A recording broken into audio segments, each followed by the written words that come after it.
평생을 키워주신 부모님의 노쇠함을 살갗으로 느끼며 이제는 노령연금 받을 나이가 훌쩍 넘은 아버지, 완연히 70대 중반으로 접어든 어머니의 딸로서 노후 생활이 더 이상 먼 얘기가 아니게 되었습니다. 부모님의 기력은 갈수록 약해지고 기억력은 더 없어지는 것이 하루하루 갈수록 표시가 납니다. 우리 부모님뿐만 아니라 친구들 얘기만 들어도 그렇습니다. 세월의 언덕에서 황혼의 삶을 이어가는 부모들은 주문을 외우듯 혼잣말을 한다고 합니다. 살아있어 미안하다. 놀고 있어 미안하다. 내가 빨리 죽어야 되는데. 부모들은 자식들에게 오히려 짐이 될까 노심초사하지만 부모의 노후 생활에 대해 진지하게 고민하고 걱정하는 자식들은 드뭅니다. 100세 시대라고 하지만 건강 수명은 그다지 늘지 않아 알고 보면 참으로 가슴 아픈 인생입니다. 요즘은 60 청춘이라는 말도 있지만 젊을 때부터 자식 뒷바라지 하느라 고생만 하다 늙으신 부모들은 환갑을 넘기는 순간 체력이 급격하게 저하됩니다. 평생 일만 하다 평안한 노후를 보낼 때쯤엔 이미 늙고 병들어 안 아픈 곳이 없고 병원을 내 집처럼 드나들어야 합니다. 결국 기대 수명이 높아지면서 부모 간병이 새로운 부담이 되고 있습니다. 문제는 배우자를 먼저 보내고 혼자 남으면 자식들은 먹고 살기 바쁘니 잘 챙겨드리기 어려운 현실입니다. 물론 자녀들에게 해가 되기 싫어 자발적으로 요양원에 가겠다고 하는 부모들도 있지만 대부분은 본인 의지와는 상관없이 요양원이나 요양병원으로 떠밀려 갑니다. 요양원에 입소하는 부모들의 사연은 구구절절합니다. 주민등록 또한 요양원으로 옮겨왔지만 우편물이 오면 내 집에다 가져다 두시라고 합니다. 돌아갈 집이 없다는 것도 아실 텐데 그렇게라도 위안을 받고 싶어 하는 듯합니다. 집 텃밭에 풀도 뽑아주고 기초연금도 타러 가야 한다며 당신들은 할 일이 많아 바쁘다고 하십니다. 오늘 내일 가야 한다며 작은 가방을 옆구리에 끼고 복도를 서성입니다. 하지만 부모들의 거처는 요양원입니다. 부모 마음은 자식 감싸기 바쁘지만 요양원에 부모님을 맡긴 후 본인 부담금조차 내지 않고 전화 연락조차 두절인 자식도 있습니다. 전세든 월세든 남겨진 보증금 욕심으로 형제들끼리 아귀다툼도 벌입니다. 각종 할부금과 전화도 부모님 앞으로 돼 있지만 자식이 나 몰라라 해 입혀주고 먹여주고 키워준 부모를 신용불량자로 만듭니다. 참 좋은 우리나라 복지를 악용합니다. 정작 누구를 위한 복지이기에 인생 말년에 자식의 이용물이 돼야 하는지 묻고 싶습니다. 그런 것도 모르고 한 어르신은 빨간 고추 따서 햇볕에 말려서 이 자식, 저 자식에게 보내줘야 할 텐데라고 말씀하십니다. 빈손으로 왔다가 한 평 남짓한 관 속에 묻히는 순간까지 아들아, 내 딸들아 미안하다고 합니다. 부모들은 무엇이 자식에게 그토록 미안할까? 많은 돈, 번듯한 건물이라도 남겨주지 못한 못난 부모가 돼서 미안하다고 하실까요? 대부분의 사람들은 노후를 요양원에서 보내길 원하지 않습니다. 하지만 초고령화 사회로 접어들면서 부모님뿐 아니라 미래의 나 또한 요양원이나 요양병원, 실버타운 가운데 어딘가로 갈 가능성이 큰 시대가 됐습니다. 누구든지 피해가기 힘든 현실적인 문제가 됐다는 의미입니다. 오늘은 요양병원에 근무하는 어느 의사 선생님의 글을 먼저 소개해드리겠습니다. 영상을 끝까지 보시고 주변 분들에게도 공유하셔서 부모님의 사랑과 삶의 애환을 느끼셨으면 좋겠습니다. 요양병원에 면회 와서 서서 있는 가족 위치를 보면 촌수가 딱 나온다. 침대 옆에 바싹붙어 눈물 콧물 흘리면서 이것저것 챙기는 여자는 딸이다. 그 옆에 뻘쭘하게 서 있는 남자는 사위다. 문간쯤에 서서 먼 산 보고 있는 사내는 아들이다. 복도에서 휴대폰 만지작거리고 있는 여자는 며느리다. 요양병원에 장기 입원하고 있는 부모를 그래도 이따금씩 찾아가서 살뜰히 보살피며 준비해온 밥이며 반찬이며 떠먹이는 자식은 딸이다. 아들놈들은 침대 모서리에 잠시 걸터 앉아 딸이 사다 놓은 음료수 하나 까먹고 이내 사라진다. 아들이 무슨 신주단지라도 되듯이 아들 원하며 금지용 옆 키워놓은 벌을 늙어서 받는 것이다. 딸 하나 열아들 부럽지 않는 세상인 것을 그때는 몰랐다. 오늘도 우리의 미래가 될 수많은 그들이 창살 없는 감옥에서 의미 없는 삶을 연명하며 희망 없는 하루하루를 보내고 있다. 그들도 자신의 말로가 그렇게 될 줄은 전혀 몰랐을 것이다. 자신과는 절대 상관이 없는 이야기라고 믿고 싶겠지만 그것은 희망사항일 뿐 결코 남의 이야기가 아니다. 우리는 나이가 들고 서서히 정신이 빠져나가면 어린애처럼 속이 없어지고 결국 원하건 원치 않건 자식이 있건 없건 마누라나 남편이 있건 없건 돈이 있건 없건 잘 살았건 잘못 살았건 세상 감투를 썼건 못 썼건 잘났건 못났건 대부분 요양원이나 요양병원에서 생의 마지막을 보내게 된다. 그곳은 자기가 가고 싶다고 해서 갈 수 있는 것도 가기 싫다고 해서 안 가는 곳도 아니다. 늙고 병들고 정신이 혼미해져서 자식들과의 대화가 단절되기 시작하면 갈 곳은 그곳밖에 없다. 산 사람들은 살아야 하니까 두고 보면 안다. 그래도 어쩌랴? 내 정신 가지고 사는 동안에라도 맛있는 거 먹고 가고 싶은 곳 가보고 보고 싶은 것 보고 하고 싶은 것 하면서 즐겁고 재미있게 살아야지. 기적 같은 세상을 헛되이 보낼 수는 없지 않겠는가. 부모님의 슬픈 얼굴을 자세히 들여다보는 자식들이 얼마나 될까요? 물론 현실적인 어려움 때문에 어쩔 수 없어서 애써 외면하고 모른 척하며 가슴이 무너지는 경우도 많을 것입니다. 눈을 마주치지 못하는 자식들 앞에서 부모님은 슬픔을 드러내지 않으려 애쓰고 굳은 얼굴에 미소를 짓게 하려고 노력합니다. 자신은 걱정하지 말고 잘 살아라는 부모님의 말씀 한마디. 처음엔 마음이 무겁지만 이내 팍팍한 현실에 부딪혀 부모님에 대한 관심이 멀어지고 맙니다. 부모는 자녀가 걱정할까봐 마음과 다른 말을 합니다. 자식은 알면서도 현재 상황에 합리화합니다. 하지만 부모님에게 조금만 더 관심을 가져주세요. 조금만 더 챙겨주세요. 사소한 얘기라도 전화로 안부를 물어봐 주세요. 자식들의 관심은 따뜻한 위로가 됩니다. 부모의 사랑은 하늘같이 크고 높지만 받는 자식은 당연하게 생각합니다. 부모님이 세상 떠나기 전 미련 없이 가시게 하는 것도 인생 후회하지 않는 자식의 도리가 아닐까요? 어느 한 어머니가 자식들에게 쓴 편지를 읽어드리겠습니다. 언젠가 요양원에 나를 보낼 자식에게 내 사랑하는 아들, 딸들아. 가족들은 요양원 생활을 하겠다는 내 생각에 반대할지도 모른다. 그러나 대부분의 우리 세대들이 그리 생각하는 것처럼 나도 가족들의 짐이 되고 싶지 않다. 그렇게 해야 내 마음이 편할 것 같다. 그래서 몸은 가라앉아도 정신이 양호하다면 내 스스로 요양원을 찾을 것이다. 하지만 알츠하이머병 등으로 그런 판단조차 할 수 없는 때가 온다면 그때 나를 요양원으로 보내라고 이 글을 통해 부탁하련다. 얘들아, 나의 뇌가 나와 너희들을 내 기억에서 밀어냈을 때 나를 요양원으로 보내다오. 우리 엄마는 그림 그리기를 좋아하니 펜과 종이를 늘 마련해 주세요. 낙지는 못 드세요. 등등. 내가 좋아하는 것과 싫어하는 것을 그곳 사람들에게 미리 알려주렴. 간간히 내게 찾아와서 너희를 보게 해다오. 낯선 사람 보듯 누구세요? 하더라도 내 마음속 깊은 어딘가에서 너희를 알아보고 기뻐할지 몰라. 행복했던 시절 이야기를 들려주거나 사진을 보여주렴.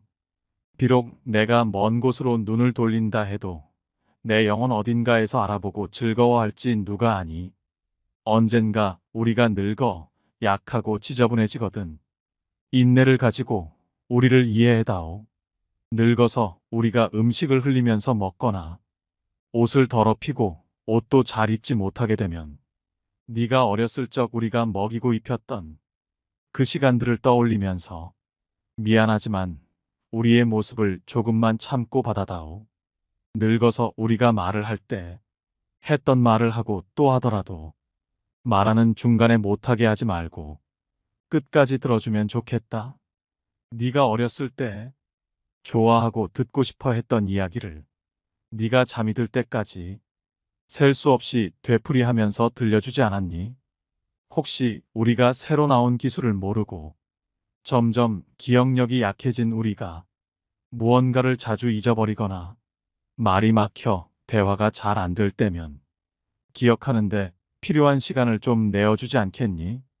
그래도 혹시 우리가 기억을 못 해내더라도 너무 염려하지는 말아다오. 왜냐하면 그때 우리에게 가장 소중한 것은 너와의 대화가 아니라 우리가 너와 함께 있다는 것이고 우리의 말을 들어주는 네가 있다는 것이 중요하기 때문이란다. 다리가 힘이 없고 쇠약하여 우리가 잘 걷지 못하게 되거든. 지팡이를 짚지 않고도 걷는 것이 위험하지 않게 도와줄 수 있니? 네가 뒤뚱거리며 처음 걸음마를 배울 때 우리가 너에게 한 것처럼 네 손을 우리에게 빌려다오.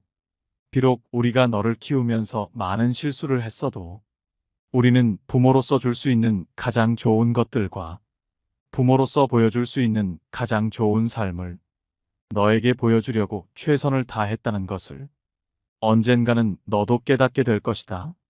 사랑한다. 내 사랑하는 아들, 딸들아. 네가 어디에 있든지 무엇을 하든지 너를 사랑하고 너의 모든 것을 사랑한단다. 여러분은 할머니의 글을 읽고 어떤 생각이 드셨나요?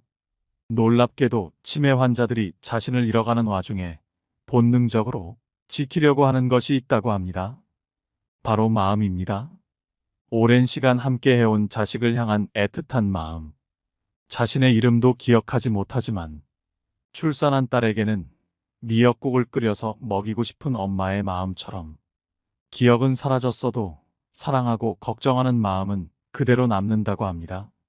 마음 한편에 존재하고는 있지만 딸 아들 내외가 나를 보러 안 오지 않을까, 나를 영영 잊는 건 아닐까 하고 존재하지 않는 사람이 돼버릴 것에 대한 두려움을 가진 채로 살아갑니다. 실제로 요양원에 들어오는 순간 바깥 세상과 단절된다고 합니다. 자주 오겠다는 자식들은 연락조차 없고 하루 종일 창문만 바라보며 자식들만 기다립니다. 요양원에 근무하는 친구의 말로는 애타게 기다리는 어르신들 자녀에게 간호사들이 부모님들이 많이 찾으신다고 전화라도 하면 부모가 죽으면 연락하라는 말만 남기는 사람도 있다고 합니다. 또 어르신들은 약한 치아 때문에 떡이나 포도 같은 과일은 질식사의 위험이 있어 자녀분들에게 간식류를 극히 제한한다고 합니다. 그럼에도 불구하고 우리 부모님은 그런 거 상관없이 잘 드신다며 제한한 간식을 기어코 보낸다고도 합니다. 그 이야기를 들으면서도 이게 정말인가 하고 제 귀를 의심했습니다. 조금 더 부모를 들여다보고 조금만 눈을 돌려서 인간다운 모습을 잃어가는 와중에도 부단히 살아내기 위해 노력하는 부모들이 있음을 알아줘야 합니다. 다음 소개해드릴 글은 우리의 아버지에 대한 애환이 담긴 글입니다.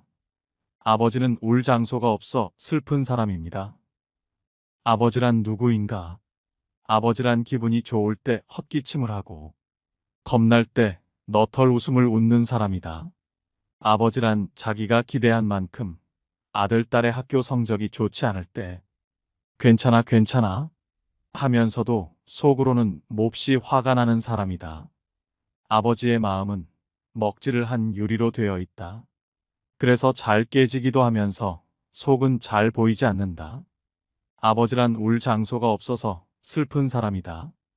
아버지가 아침 식탁에서 급하게 일어나서 가는 곳은 즐거운 일만 기다리고 있는 것은 아니다. 아버지는 머리가 3개 달린 용과 싸우러 나간다. 그것은 피로와 일과 직장 상사에게 받는 스트레스다.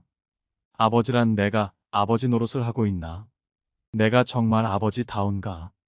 하는 자책을 매일 하는 사람이다. 아버지란 자식을 결혼시킬 때 한없이 울면서도 얼굴에는 웃음을 나타내는 사람이다. 아들, 딸이 밤늦게 돌아올 때에는 어머니는 10번 걱정하는 말을 하지만 아버지는 10번 현관문을 쳐다본다. 아버지의 최고 자랑은 자식들이 남들에게 칭찬받을 때이다. 아버지가 가장 꺼림칙한 속담이 있다. 그것은 가장 좋은 교훈은 선수 모범을 보이는 것이다라는 속담. 아버지는 늘 자식들한테 그럴듯한 교훈을 하면서도 정작 자신이 모범을 보이지 못하기 때문에 이 점에 있어서 미안하게 생각도 하고 남모르는 콤플렉스도 가지고 있다. 아버지는 이중적인 태도를 곧잘 취한다. 이유는 아들, 딸이 나를 닮아 주었으면 하고 생각하면서도 나를 닮지 않아 주었으면 하는 생각을 동시에 하기 때문이다. 아버지에 대한 생각은 나이에 따라 달라진다. 그러나 그대가 지금 몇 살이든 아버지에 대한 현재의 생각이 최종적이라고 생각하지 말라. 4살 때 아빠는 무엇이나 할 수 있다. 7살 때 아빠는 아는 것이 정말 많다. 8살 때 아빠와 선생님 중 누가 더 높을까? 12세 때 아빠는 모르는 것이 많다. 14세 때 우리 아버지는 세대 차이가 난다. 25세 때 아버지를 이해하기는 하지만 기성세대는 같습니다. 30세 때 아버지의 의견도 일리가 있죠.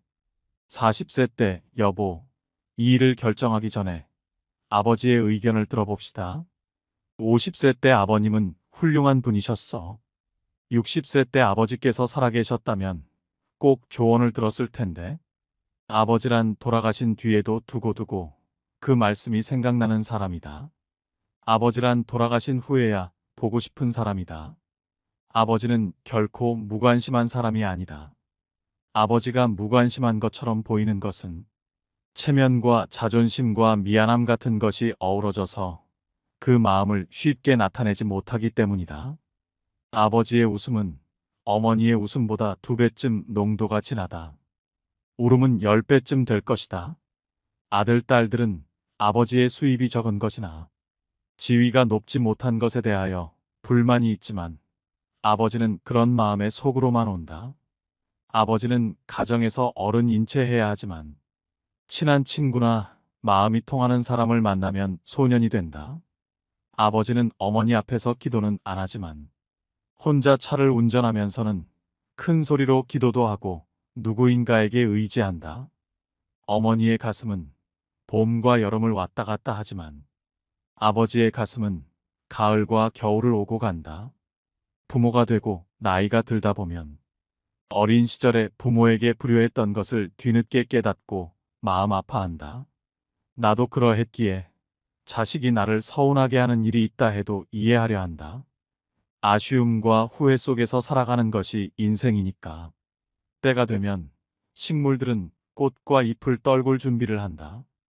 꽃은 세상을 아름답고 향기롭게 꾸미고 벌과 나비에게 꿀을 주고 다음 세대의 번식을 위해 열매를 맺은 후에는 떨구어 대지를 향한다. 잎도 줄기의 작용인지 아니면 잎이 알아서 떨어지는 것인지는 알 수 없으나 가을이 되면 낙엽이 된다. 식물들이 때를 알아 꽃이나 단풍으로 마지막을 예쁘게 장식하고 떨어지듯 우리도 인생의 끄트머리에 있는 때를 미리 생각하며 아름다운 마무리가 될 수 있게 준비하는 것은 어떨까? 옛말에 한 아버지는 10아들을 키울 수 있으나 10아들은 한 아버지를 봉양하기 어렵다는 말이 있습니다. 자식이 배부르고 따뜻한가를 늘 부모는 묻지만 부모는 배고프고 추운 것은 자식들에게 말하지 않습니다. 더 많은 것을 주지 못한 자신을 탓할 뿐입니다. 아버지의 사랑이 묻어있는 글 한 편을 더 소개해드립니다. 애비야, 나 3만 원만 주고 갈 수 있겠니? 없어요. 80살이 넘은 아버지가 회사에 출근하는 아들에게 사정을 했건만 아들은 냉정하게 거절을 하였다. 늙은 아버지는 이웃 노인들과 어울리다 얻어만 먹어온 소주를 오늘은 한 번이라도 갚아주고 싶었다. 며느리가 설거지를 하다 부자 간의 대화를 듣다 시아버지의 그늘진 얼굴을 보았다. 며느리는 무언가를 한참 생각하더니 밖으로 달려나갔다. 한참 만에 버스를 막 타려는 남편을 불러 세워 숨찬 소리로 손을 내밀었다. 여보, 돈 좀 주고 가요. 뭐하게? 애들 옷도 사입히고 저 오늘 동창 계모임도 있어요.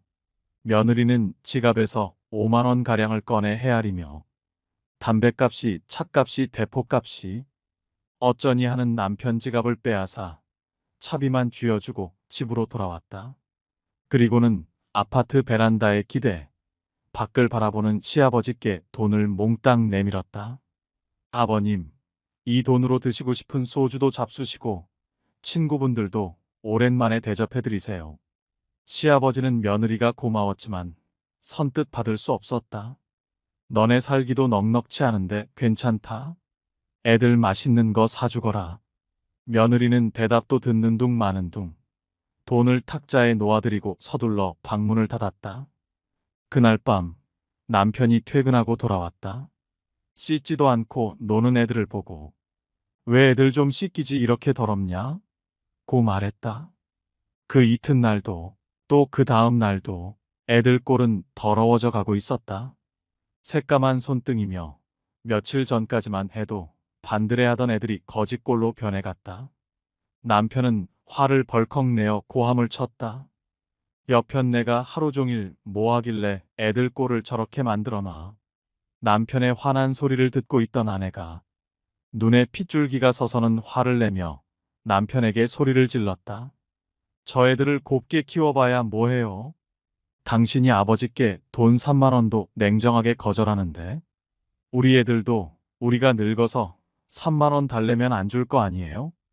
그런데 뭐 때문에 애들을 사랑으로 키우라고 해요? 아내의 말에 남편은 말을 잇지 못했다. 한참 후 멍하니 서 있던 아들은 최면에서 풀린 듯 늙은 아버지의 방문을 조심스레 열었다. 늙은 아버지는 아들의 무정함을 잊은 채 안쓰러운 표정으로 어서 오거라. 회사 일이 힘들었을 텐데 고생했구나. 환절기라 감기 조심해야 한다. 아버지는 무정한 아들을 걱정하는 것이다. 어린 시절 아버지의 추억이 주마등처럼 스쳐 지나갔다. 아들 눈에는 눈물이 고였다. 노년빈곤이란 말이 있습니다. 노년의 빈곤은 불행한 일이라는 것입니다. 자식이 내미는 손과 부모가 내미는 손은 어떻게 다를까요? 부모는 자식이 내미는 그 손에 자신의 모든 것을 쥐어주면서 애벌레가 성충으로 크도록 애정으로 돌봅니다. 그리고 껍질만 남은 곤충처럼 되어버립니다. 그러면서도 부모는 자식의 손에 더 많은 것을, 더 좋은 것을 주지 못하는 것을 안타까워합니다. 세월이 흘러 부모는 늙고 힘도 없고 이제 부모는 가진 게 없습니다. 너무 늙어버린 것이죠. 그래서 이번에는 몇 푼 용돈을 얻기 위해 자식에게 손을 내밉니다. 그러나 자식은 부모 마음 같지가 않습니다. 부모의 내미는 손이 보기가 싫은 것이죠. 그에게 부담이 되는 것입니다. 자식이 내미는 손에 부모는 섬으로 주었건만 자식은 부모에게 호불호 주는 것마저 부담스럽게 느낍니다. 치매에 걸린 부모님을 모시는 문제로 고심하고 있는 분의 사연을 들려드리겠습니다. 언제나 제 유년 시절 기억 속에 포근하고 유쾌한 모습으로 남아있는 어머니. 그런 어머니가 치매에 덫에 걸리신 지 벌써 2년째입니다. 제 나이 59살 어머니는 벌써 80대이시니 무리도 아니죠. 그런데도 여전히 전 어머니가 방금 전 식사한 것도 잊으시고 밥을 찾으실 때마다 화장실에서 뒤처리를 하지 못해 헤매는 모습을 볼 때마다 억장이 무너집니다. 어머니를 돌보는 일을 저보다 더 많이 하게 되는 아내를 볼 면목도 없습니다. 이제 어머니도 아내도 모두 노인인데 얼마나 지치겠습니까? 결국 얼마 전 장남인 제가 5동생을 모았습니다. 무거운 마음으로 요양병원 얘기를 꺼냈죠. 다들 말이 없더군요. 내심 제가 계속 어머니를 모시길 바라는 눈치였어요. 그래도 저희 가족이 고생을 하니까 차마 말은 못하고 어떡하지 걱정만 하더군요. 결국 아무런 결론을 내리지 못했습니다. 동생들에게 어렵게 말은 꺼냈지만 저도 사실 결정이 바로 서진 않습니다. 어머니가 우리를 어떻게 키웠는데 요양병원이라니요. 이런 불효자가 있을까요? 하지만 매일 마주하는 현실이 너무 어렵습니다. 저는 어떻게 해야 할까요? 이와 같은 고민을 안고 사는 가정은 더 이상 소수가 아닙니다. 부모를 집에서 모셔야 효도라는 걸 머리로는 알지만 사회 구조가 변화하면서 효자 노릇이 버거운 사람이 많습니다. 과거처럼 어르신 부양을 가족이 도맡는 것만이 진짜 효도일까요? 부모님이 온전할 때 스스로 고민하고 내 건강이 안 좋아지면 특정 요양시설에 맡겨달라고 자녀에게 이야기를 꺼내는 것도 하나의 방법이며 그 대신 일주일에 식사 한 번은 꼭 같이 하자는 등의 조건을 다는 것이 좋을 것 같습니다.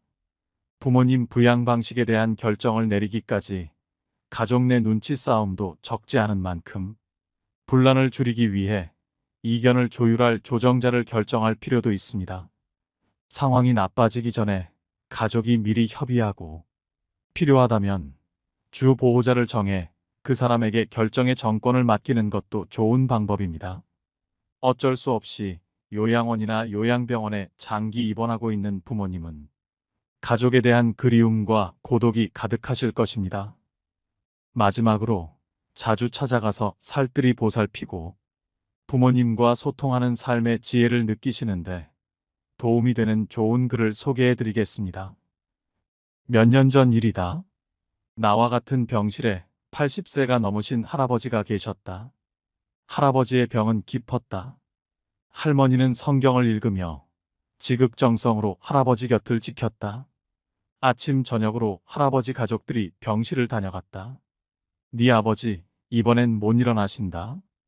이젠 화장실 걸음도 못 하신다. 조금 전에도 의사가 호스로 오줌 빼주고 갔다. 할머니는 눈물을 글썽이며 아들에게 말했다. 아들은 아무 말이 없었다. 그날 저녁 할아버지 막내딸이 병실로 찾아왔다. 지방에서 올라온 막내딸은 할아버지 손을 잡고 한참을 울었다. 할아버지는 말이 없었다. 막내딸은 3일 동안 할머니와 함께 병실에서 잠을 잤다. 아빠, 나 이제 가봐야 하거든. 아빠하고 같이 있고 싶은데 그럴 수가 없어. 김서방 출근도 시켜야 하고 아이들 학교도 보내야 해. 그녀는 울먹이며 늙으신 아버지 가슴에 얼굴을 묻었다. 아빠 옛날 일 기억나? 아빠하고 나하고 매일 들길을 걸어서 학교 갔었잖아. 여름 장마 때면 아이들은 잔뜩 부른 개울물 앞에서 늘 아빠를 기다렸어. 감자처럼 작은 아이들을 한 명씩 한 명씩 가슴에 안아 개울물을 건너주었지. 아빠는 사랑이 많은 선생님이었으니까 아빠가 학교에서 숙직하던 날 기억나지? 엄마가 싸준 도시락을 들고 내가 눈밭을 걸어서 아빠에게 갔던 날. 내 발바닥 꽁꽁 얼었다고 아빠가 따뜻한 품 안으로 내 발을 집어넣었잖아. 얼마나 차가웠을까. 막내딸은 울음을 삼키며 할아버지 가슴에 다시 얼굴을 묻었다. 딸의 울음소리에도 할아버지는 말이 없었다. 아빠, 나 이제 가야 돼. 꼭 다시 일어나야 돼. 아빠, 꼭. 옆자리에 서 있던 할머니가 막내딸의 손을 끌었다. 어여 가거라 어여. 네 아버지 다 알아들으셨을 게다. 할머니는 막내딸을 데리고 병실 밖으로 나갔다. 잠시 후 할머니는 눈물을 닦으며 병실 안으로 들어왔다. 조금 전에 나간 아이가 우리 막내딸이라오. 아버지 사랑을 많이 받고 자랐지요. 응석바지로 자라 지금도 아빠 아빠 하잖아요. 이제 지 아버지 눈이나 감으면 와야지. 뭐 아버지를 끔찍히 좋아했는데 아버지 얼굴을 마지막 본다고 생각하니 얼마나 슬펐을까. 바로 그때 할아버지 목소리가 들려왔다. 임자, 임자. 할아버지는 가쁜 숨을 몰아쉬며 일으켜달라고 했다. 할머니와 나의 부축을 받으며 할아버지는 한 걸음 한 걸음 창가 쪽으로 걸어갔다. 할아버지는 힘겨운 숨을 거르며 창밖을 살폈다. 창문 밖 멀지 않는 곳에 정문 쪽으로 걸어가는 막내딸의 뒷모습이 보였다. 할아버지는 오른팔을 들었다. 딸의 뒷모습을 어루만지듯 할아버지는 유리창을 쓰다듬었다. 딸을 향해 마지막 인사를 하는 할아버지의 눈가로 눈물이 가만가만 흘러내렸다. 오늘의 영상 어떠셨나요? 요양병원에 계신 부모님께 안부전화 한 통화 드릴 수 있는 하루가 되었으면 좋겠습니다. 오늘도 노후의 지혜와 함께 해주셔서 감사드립니다. 황금빛으로 무르익어가는 여러분의 지혜로운 인생을 언제나 응원합니다. 중년의 나이가 되어보니 인생이란 게 참 잔인하단 생각이 들었습니다. 젊은 날은 그렇게 모든 걸 하나라도 더 가지라고, 놓치지 말라고, 악착같이 살라고 내 부모님의 등을 떠밀더니 이제는 늙어선 자신이 부여잡은 모든 걸, 그게 목숨보다 귀한 자식이라 해도 결국 다 놓고 가라고, 미련도 기대도 다 놓고 훌훌 가라고 등을 떠밀고 있으니 인생은 그들에게 얼마나 잔인한가요? 게다가 인생은 언제 끝날지 그 끝을 알려주지도 않습니다. 흔히 사랑은 내리사랑이라고 합니다. 부모가 자식을 더 많이 사랑한다는 말이죠. 우리 자식들은 착각을 하며 삽니다. 당신들을 덜 사랑한 것이 아니라 당신들이 영원히 아니 아주 오래 우리 곁에 있어줄 거라는 어리석은 착각 말이죠. 오늘은 요양원 입소 전날 밤, 한 어머니가 자식에게 눈물로 쓴 편지를 통해 노후의 삶과 소망에 대해 생각해보는 시간을 준비했습니다. 집에 어머니를 모시고 싶었던 아들과 반대하는 며느리, 이런 아들 부부의 싸움을 지켜보면서 고심 끝에 요양원에 들어가기로 결심한 한 어머니의 사연입니다. 슬프지만 부모님의 사랑을 느낄 수 있는 편지를 함께 들어보겠습니다. 영상을 끝까지 시청해 주시고 주변의 소중한 분들에게도 공유하시면 더 많은 분들이 해안을 얻으실 수 있을 것입니다. 요양원 가기 전날 밤, 어머니가 아들에게 남긴 편지. 아들아, 결혼할 때 부모 모시는 여자 택하지 말아라. 너는 엄마랑 살고 싶겠지만 엄마는 이제 너를 벗어나 엄마가 아닌 인간으로 살고 싶단다. 엄마한테 효도하는 며느리를 원하지 말아라. 너의 효도는 네가 잘 사는 걸로 촉하거늘. 네 아내가 엄마 흉을 보거든 너 속상한 거 충분히 이해한다. 그러나 그걸 엄마한테 옮기지 말아라. 엄마도 사람인데 알고 기분 좋겠느냐? 모르는 게 약이란 걸 100번 곱씹고 엄마한테 옮기지 말아라. 아들아, 내 사랑하는 아들아.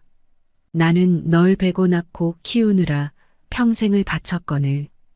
널 위해선 당장 죽어도 서운한 게 없겠거늘. 내 아내는 그렇지 않다는 걸 조금은 이해하거라. 너도 내 장모를 위해서 내 엄마만큼 해주진 않잖니.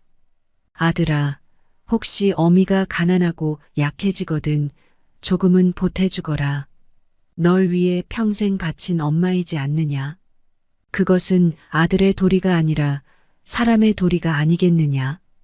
독거노인을 위해 봉사하는 사람들도 있는데 어미가 가난하고 약해지는데 자식인 내가 돌보지 않는다면 어미는 얼마나 서럽겠느냐. 널 위해 희생했다 생각하지는 않지만 내가 자식을 잘못 키웠다는 자책이 들지 않겠니? 아들아, 내가 멀리 있다 할지라도 명절이나 애미 생일은 좀 챙겨주면 안 되겠니? 내 생일 여태까지 한 번도 잊은 적 없이 그날 되면 배 아파 낳은 그대로. 그때 그 느낌 그대로 꿈엔들 잊은 적 없는데 너의 아내에게 떠밀지 말고 네가 챙겨주면 안 되겠니? 받고 싶은 욕심이 아니라 잊혀지고 싶지 않은 어미의 욕심이란다. 아들아, 내 아들아, 이름만 불러도 눈물 아릿한 아들아. 내 아내가 이 어미에게 효도하길 바란다면 네가 먼저 너의 장모에게 잘하려무나. 내가 고른 아내 너의 고마움을 알고 내게도 잘하지 않겠니? 난 내 아들의 안목을 믿는다. 딸랑이 흔들면 까르르 웃던 내 아들아. 가슴에 속속들이 스며드는 내 아들아. 그런데 네 여동생 그 애도 언젠가 시집 가겠지. 그러면 너의 아내와 같은 위치가 되지 않겠니? 항상 내 아내를 너의 여동생과 비교해 보거라. 네 여동생이 힘들면 너의 아내도 힘든 거란다. 내 아들아, 내 피눈물 같은 내 아들아. 내 행복이 너의 행복이 아니라 너의 행복이 내 행복이거늘. 혹여 나 때문에 너의 가정에 해가 되거든 나를 잊어다오. 그건 어미의 모정이란다. 너를 위해 목숨도 아깝지 않은 어미인데 너의 행복을 위해서라면 어떤 것도 아깝지 않으리. 물론 나도 사람인지라 힘들겠지. 그리고 서운하겠지. 그러나 죽음보다 힘들야. 그러나 아들아, 내가 가정을 이룬 후 이 애미 애비를 이용하지는 말아다오. 너의 행복을 위해 한 평생을 바쳐온 부모다. 이제는 애미 애비도 좀 편안히 살고 싶구나. 너희 힘든 건 너희들이 알아서 살아다오. 늙은 애미 애비 이제 좀 쉬면서 삶을 마감할 수 있도록 해다오. 너의 애미 애비도 부족하고 힘들게 산 인생이다. 그러니 너희 힘든 것들은 너희들이 헤쳐가다오. 다소 늙은 애미 애비가 너희 기준에 미치지 못하더라도 그건 살아오면서 미처 따라가지 못한 삶의 시간이란 걸. 너희도 조금 이해해 주려무나. 우리도 여태 너희를 이해하기 위해 노력하지 않았니? 너희도 우리를 조금만이라도 이해하기 위해 노력해다오. 우리가 하는 쓸데없는 잔소리, 너희에겐 들리지도 않는 가치관, 너희들이 이해되지 않는 부분들이 많다는 걸 우리도 안단다. 한 귀로 듣고 한 귀로 흘려다오. 우린 그런 거 잘 모른단다. 아니 모르는 게 약이란다. 아들아, 우리가 원하는 건 너희의 행복이란다. 그러나 너희 늙은 애미 애비의 행복을 침해하지 말아다오. 손자 길러달라는 말하지 말아라. 너보다 더 귀하고 이쁜 손자지만 매일 보고 싶은 손주들이지만 늙어가는 나는 내 인생도 중요하더구나. 강요하거나 은근히 말하지 말아라. 날 나쁜 시어미로 몰지 말아라. 내가 널 온전히 길러 목숨마저 아깝지 않듯이 너도 내 자식 온전히 길러 사랑을 한번 느껴보거라. 아들아, 사랑한다. 목숨보다 더 사랑한다. 그러나 목숨을 바치지 않을 정도에서는 내 인생도 중요하구나. 어찌 노모가 제 젖먹이를 잊어버릴 수 있겠느냐? 제 몸에서 난 아기를 가엾이 여기지 않을 수 있겠느냐? 설령 여인들은 잊는다 해도 나는 절대 너를 잊지 않는다. 아들아, 사랑하는 내 아들아. 건강히 잘 지내거라. 멀리서도 너는 언제나 내 아들이란다. 사랑한다. 아들아, 내 아들아. 구독자 여러분은 어머니의 편지를 듣고 어떤 생각이 드시나요? 아들은 효심이 가득하고 며느리는 천하의 몹쓸 인간 같으신가요? 평소 시어머니와 며느리 사이는 딱히 나쁘거나 그렇지도 않았다고 합니다. 며느리는 명절이나 집안에 대소사가 있을 때 며느리로서 제 할 도리를 다하고 평소 어머니는 너희만 잘 살면 되었다고 크게 아들 내외에게 간섭하지 않고 평범하게 그렇게 잘 지내왔다고 합니다.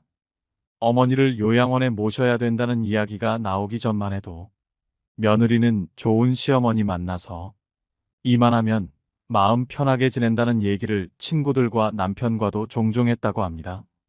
그렇게 자식 낳고 소소한 행복을 누리며 살다가 어머니가 점점 노쇠해지기 시작하면서 문제가 생겼습니다. 그때부터 별 문제 없이 잘 지내던 부부에게 갈등이 생기고 부부싸움이 잦아지게 되었습니다. 남편은 자식된 입장에서 아내가 어머니를 평소보다 더 자주 들여다봐 주기를 원했고 며느리는 직장 생활에다 아이들까지 챙겨야 하는 상황에서 힘들 수밖에 없었습니다. 며느리는 그래도 자식된 도리로서 할 수 있는 선에서 최선을 다해 틈틈이 시어머니를 찾아뵈었다고 합니다. 그러다 아내가 일을 그만두게 되었는데 그 시기에 어머니의 병환이 점점 심해지면서 부부 사이의 갈등도 더욱 악화되기 시작했습니다. 아내는 당연히 어머니를 요양원으로 모실 생각을 하고 요양원 이곳저곳을 알아보고 있었습니다. 아내의 말을 듣던 남편은 무슨 말도 안 되는 소리냐고 화를 내며 우리가 집에서 모시자고 말했습니다. 이제 직장도 그만두었는데 당연히 집에서 모셔야 하는 것 아니냐고 했습니다. 어머니를 집에서 모시는 일이 당연한 며느리의 일처럼 말하는 남편에게 너무나 화가 났습니다. 마음을 추스르고 아무리 이성적으로 다시 생각해 보아도 현재 상황에서 명쾌한 해답이 나오지 않았습니다. 직장은 그만뒀지만 아이들도 아직 어리니 이것저것 신경 쓸 게 많았습니다. 그렇게 몇 날 며칠을 남편과 냉전하던 중에 어머니가 우연히 아들과 며느리가 싸우는 소리를 듣게 되었습니다. 그 길로 어머니는 자기만 요양원에 가면 다 해결된다고 생각하시고 결단을 내리셨습니다.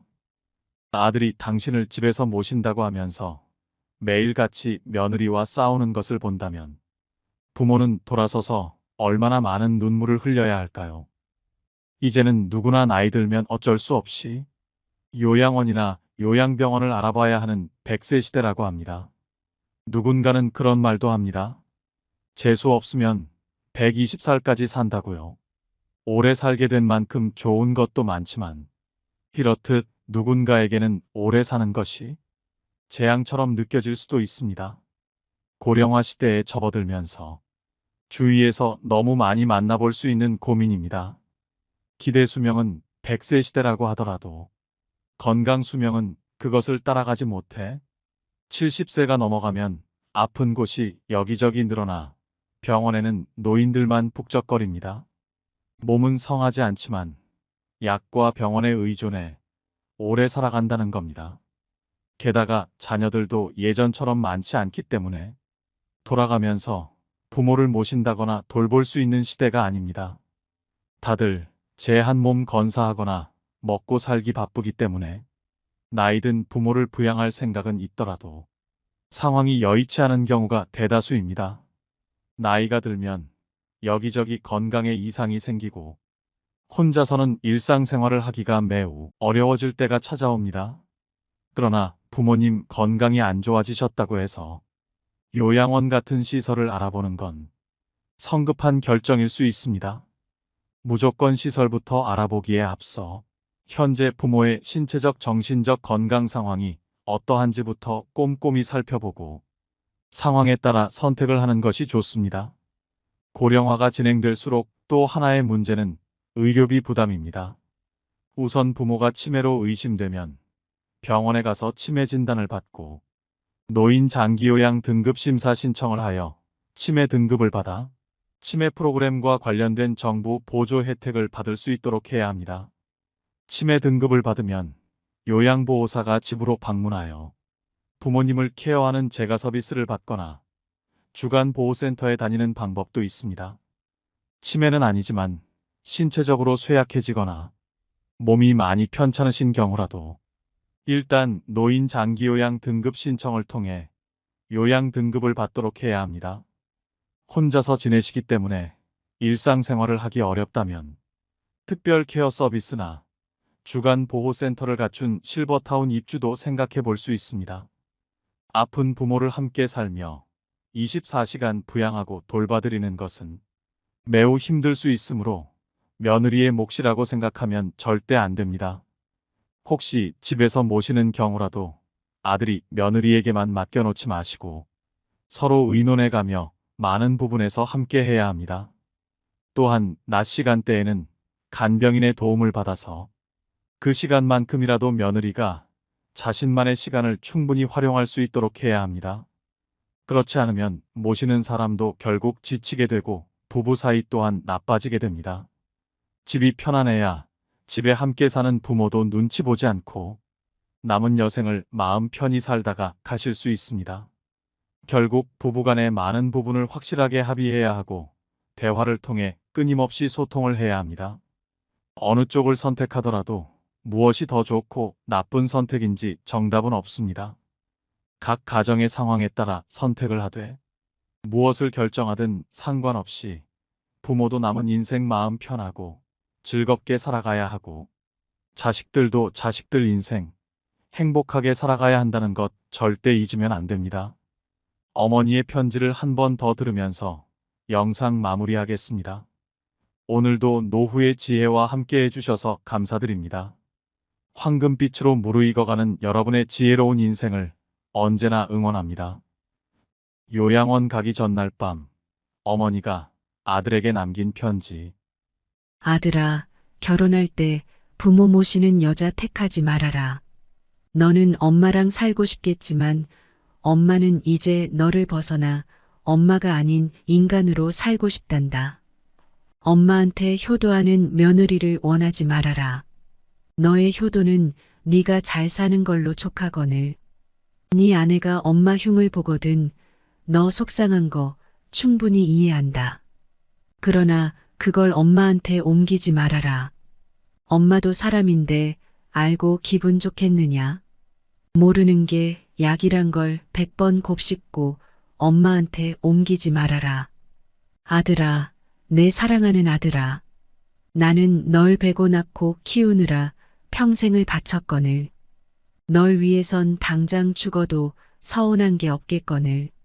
내 아내는 그렇지 않다는 걸 조금은 이해하거라. 너도 내 장모를 위해서 내 엄마만큼 해주진 않잖니. 아들아, 혹시 어미가 가난하고 약해지거든 조금은 보태주거라. 널 위해 평생 바친 엄마이지 않느냐. 그것은 아들의 도리가 아니라 사람의 도리가 아니겠느냐. 독거노인을 위해 봉사하는 사람들도 있는데 어미가 가난하고 약해지는데 자식인 내가 돌보지 않는다면 어미는 얼마나 서럽겠느냐. 널 위해 희생했다 생각하지는 않지만 내가 자식을 잘못 키웠다는 자책이 들지 않겠니? 아들아, 내가 멀리 있다 할지라도 명절이나 애미 애비 생일은 좀 챙겨주면 안 되겠니? 내 생일 여태까지 한 번도 잊은 적 없이 그날 되면 배 아파 낳은 그대로. 그때 그 느낌 그대로 꿈엔들 잊은 적 없는데 너의 아내에게 떠밀지 말고 네가 챙겨주면 안 되겠니? 받고 싶은 욕심이 아니라 잊혀지고 싶지 않은 어미의 욕심이란다. 아들아, 내 아들아, 이름만 불러도 눈물 아릿한 아들아. 내 아내가 이 어미에게 효도하길 바란다면 네가 먼저 너의 장모에게 잘하려무나. 내가 고른 아내 너의 고마움을 알고 내게도 잘하지 않겠니? 난 내 아들의 안목을 믿는다. 딸랑이 흔들면 까르르 웃던 내 아들아. 가슴에 속속들이 스며드는 내 아들아. 그런데 네 여동생 그 애도 언젠가 시집가겠지. 그러면 너의 아내와 같은 위치가 되지 않겠니? 항상 내 아내를 너의 여동생과 비교해 보거라. 네 여동생이 힘들면 너의 아내도 힘든 거란다. 내 아들아, 내 피눈물 같은 내 아들아. 내 행복이 너의 행복이 아니라 너의 행복이 내 행복이거늘. 혹여 나 때문에 너의 가정에 해가 되거든 나를 잊어다오. 그건 어미의 모정이란다. 너를 위해 목숨도 아깝지 않은 어미인데 너의 행복을 위해서라면 어떤 것도 아깝지 않으리. 물론 나도 사람인지라 힘들겠지. 그리고 서운하겠지. 그러나 죽음보다 힘들야. 그러나 아들아, 내가 가정을 이룬 후 이 애미 애비를 이용하지는 말아다오. 너의 행복을 위해 한 평생을 바쳐온 부모다. 이제는 애미 애비도 좀 편안히 살고 싶구나. 너희 힘든 건 너희들이 알아서 살아다오. 늙은 애미 애비 이제 좀 쉬면서 삶을 마감할 수 있도록 해다오. 너의 애미 애비도 부족하고 힘들게 산 인생이다. 그러니 너희 힘든 것들은 너희들이 헤쳐가다오. 다소 늙은 애미 애비가 너희 기준에 미치지 못하더라도 그건 살아오면서 미처 따라가지 못한 삶의 시간이란 걸. 너희도 조금 이해해 주려무나. 우리도 여태 너희를 이해하기 위해 노력하지 않았니? 너희도 우리를 조금만이라도 이해하기 위해 노력해다오. 우리가 하는 쓸데없는 잔소리, 너희에겐 들리지도 않는 가치관, 너희들이 이해되지 않는 부분들이 많다는 걸 우리도 안단다. 한 귀로 듣고 한 귀로 흘려다오. 우린 그런 거 잘 모른단다. 아니 모르는 게 약이란다. 아들아, 우리가 원하는 건 너희의 행복이란다. 그러나 너희 늙은 애미애비의 행복을 침해하지 말아다오. 손자 길러달라는 말하지 말아라.